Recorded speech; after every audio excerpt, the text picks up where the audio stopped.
Productronica 2019, day 2. I'm joined by Hudson from Gen3. We were talking just before we started rolling the camera about some of the bits and pieces you're involved with, which is mostly standards. It's a lot of standards work, yes. And the challenge is to get into the detail of that. But before that, just give me an overview of what Gen3 is and what you do. So Gen3, we manufacture test equipment. We're looking at ionic contamination, SIR testing, surface insulation resistance, CAF. It's all those electrochemical migration type tests, as well as solderability and some other bits as well. Right, so standards are integral to that. They are, and it's one of the things is a lot of the standards don't keep up to date. So Gen3 has been heavily involved in the standards work at IEC level, IPC level. Right. And we're actually starting to come to fruition a lot of the years of work that Graham Naisbitt, our company owner and CEO, has basically put in, and I'm kind of following that through. Yeah. So we have the process ionic contamination testing standard for IEC that's just going to final draft international standard, so we're hoping that should be essentially released early next year. How long has that taken to get to that point? Oh, there's several years of work gone into that. Unfortunately, standards aren't a quick thing. They take time, and it does mean that you're constantly trying to keep up with the industry, and often we're behind. But it needs to go through the due process to make sure that it is a good and accurate standard, because it's so easy to get put numbers in standards, and they may be wrong or they may kind of dated, but it's so difficult to get them out once they're there. Because the classic one is to do with ionic contamination testing. And it was in the IPC standard where the limit was 1.56 micrograms per centimetre squared of NaCl equivalents. Right. And that was for every board, every application. And it was kind of like it was from the 1970s, it came from a military standard, which at the time may have been perfectly okay, but until last September, it still sat in the IPC standards.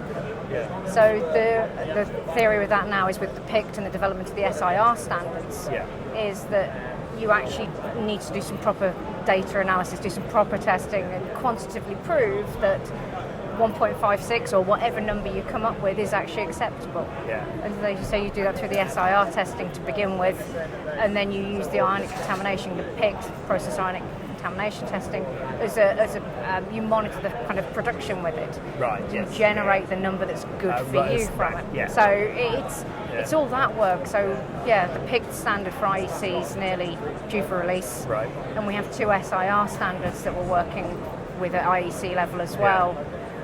One for fluxes, one for process control.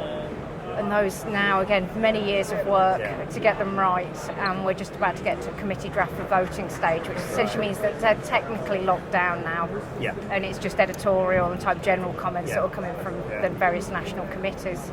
Yeah. And again, we're hoping that we should have deal with the comments at the next IEC working group meeting in Tokyo next year. Right. So hopefully by beginning of 2021 at the latest, we should be seeing those as issued as international standards. So producing test equipment, then you must at some point realise the standards we're testing for aren't actually accurate or applicable, so we have to That's step in. It's when you've got that much experience and you're dealing with customers using your equipment on a regular basis, you start to understand the challenges they're facing with it, and they're going, but it says this in the standard, and then you have to explain actually, well, the standards may be dated, it needs updating. And again, with standards now, there used to be a thing that the data may not have always been there, and so numbers are put in, whereas now it's very much, there has to be gauge R&R on a test method, and you have to have the data there to say that yes, this is a valid test method, and people can genuinely use it and trust the data with confidence. I mean, once you've created those standards, like you say, it takes a long time to get there, and you've got that danger that the point where the industry is at can have gone beyond that. But is it easy once they are properly, you've got a proper benchmark to start with, is it then easier to modify them going on? It will be, yes. So with IEC, each standard once it's issued has a certain stability date. Right. So approximately a 5-year period, but it is acceptable for national committees to come up and say, actually, new evidence is there's new data, we need to look at revising this earlier. So one of my roles is I'm the convener of Working Group 2 for IEC TC91, which is the requirements for electronic assemblies. And we have certain stability dates on standards, and what it is the team will need to review them. Are they still valid? Is there anything we should be adding to them? Should we even withdraw them if some of the technology may have gone and not be being used anymore? And so we look at those on a regular basis. And certainly for IEC and IPC, there's usually 2 meetings a year. There's obviously conference calls as well, but face-to-face meetings are much easier to work through. So we are keeping an eye on those things and trying to get there quicker. One of the things that we're actually doing at IEC level now is issuing more technical reports. They don't have to go through quite the same process as a standard, but they're basically being used as a precursor for becoming an international standard. But it gets the information out there to the industry. Again, so it becomes an IEC document, one that we've just going through, and I think it's just in the translation stage now, ready to be published. Is on technical cleanliness, and it came from the German National Committee about particulate contamination. And that's come through much quicker because it's gone as a technical report. We did the same one with the SIR testing when we were looking at changing the test vehicle. Because again, test vehicles, when you look at lines and spacings and things like that we used many years ago, we've obviously got, we're going much higher density on the packaging. And test vehicles haven't necessarily moved on to deal with that. So again, they did Graham was heavily involved in this, and there was 6 different laboratories around the world that did the testing, again, gauge R&R, and we looked at changing the test vehicle and have all the data there now to say, yes, that in the new standards, in the SIR flux standard, this is the test vehicle you can use, and you can use it with confidence. And it still allows you to do some data comparison, so you've got multiple line and space patterns on there, so you can compare it to old data, but you can also move forward with the new spacings and look at it going forward. So once you've got these standards moving, you can't sit back, can you? No, it's not a matter of once it's issued, that's it, we rest on our laurels for the next 10 years. It's we, as an industry, as a global industry, we have to keep on top of them to make sure they're addressing the new technology. And one of the things that I'm always passionate about is trying to get more people involved in doing standards work. Because so often gets, well, why isn't there a standard for that? Or why is it taking so long to come out? It's kind of like, we need data. And if you, as a doing that, using that new technology, don't come to us with data, we can't really build a standard around it. But most of the standards organisations realise this is a problem, and they are trying to accelerate the issuing of them and updating of them. But it is a challenge because you really do need the industry involvement. And at IPC it's at company level, at IEC it's a national committee level. But we're well supported with the national committees. So we've just had a recent meeting in Shanghai, and large delegation from Japan. China are getting more involved because originally there wasn't huge involvement, but they are now starting to bring their own proposals to the table, certainly on laminates and things like that. So it is. I can see it over the years I've been involved. It's developing and getting better. And how long have you been involved in the standards? So IPC for a good decade now. So you've seen a lot of change. IEC a little less, but taking on, say, like the role of a convener in one of the working groups and being chair of my national committee, it gives you a better visibility, and you're suddenly exposed to so much more. There's more that goes on behind the scenes than sometimes you'd realise just turning up to a committee meeting twice a year. So you can see the positives of it. But it is definitely a call out. I know it can seem boring at times in meetings, but actually it's such a critical thing that we have to do. And safety standards as well. I also sit on the UL Standards Technical Panel, and that's something I'm very passionate about, is safety and making sure that all the electronics we use are safe for people.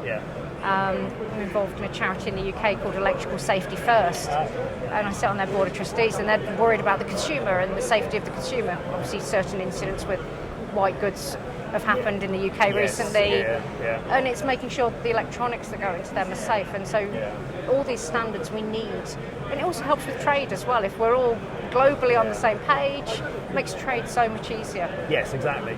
And like you say, it's electronics, what we expect them to do, what we expect them to fit into, what we expect, where they can end up being, is completely out of control of often the people who make them. So if there's no standards to guarantee that can do its job safely all the way along wherever it is, in that environment, not just in the manufacturing, but right, and it's to the end of life. It's a scary scenario. It is. And we're also now looking at, obviously, talking end of life, is what do we do with our electronics after that?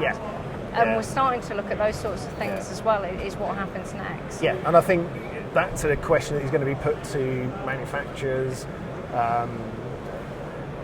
anyone involved in the manufacturing process of, okay, what is your environmental impact? How do you handle waste? How do you reduce waste? If they're not asking it themselves, at some point they're going to be asked by their investors, shareholders, customers, suppliers. It's people starting to look for, have you got the green certifications? Have you got those credentials? And obviously the ROHS or ROHS, it keeps getting updated with materials. And, so it's the whole kind of through the supply chain, we need those standards to support industry, to make it easier for them. It shouldn't just be seen as a burden using the standards. It's actually trying to help and make it a level playing field and support them to get their products out there. And making them reliable and safe and doing it through all those aspects. Well, and it's actually quite exciting because it is, in a sense, it does bring all those things together, doesn't it? You know, the right standards extend across the whole, and it makes everything so much better. And it aids communication, like you said. It does. It does. When you're talking, say, our supply base is global these days for all of us, and our customers are often global, and it's trying to make sure you kind of understand exactly what we're all working to, and having that standard that we can share and go, okay, so IEC, the next level up is the World Trade Organization, so essentially that is where kind of the national committees are typically working from. So it's, okay, we're all on a level playing field, we all know what we're working to, it's defined there in that standard, and if you don't think it's right or you think it needs improving, through IEC, it's the National Committee, through IPC, you can put the comments in as a company and help develop them. If it's a bad standard, do something about it. Come and help us to put them right. Because not all standards are good. It's the ones that we're doing now, yes, they're meeting better, they're meeting kind of the technology, but there's a lot of old stuff there that isn't necessarily in date or should have been kind of updated to the latest tech. So help. That's what we do. It's for the industry to help to make it better for them. You've proved that standards are exciting. They are. So it's good. I promise. Well, thanks for talking to us. No, thank you. Hope the rest of the show goes very well for you. For you too, It's looking good and busy out there. So very busy, very positive for the industry. Good to meet you. So you too. Thank you.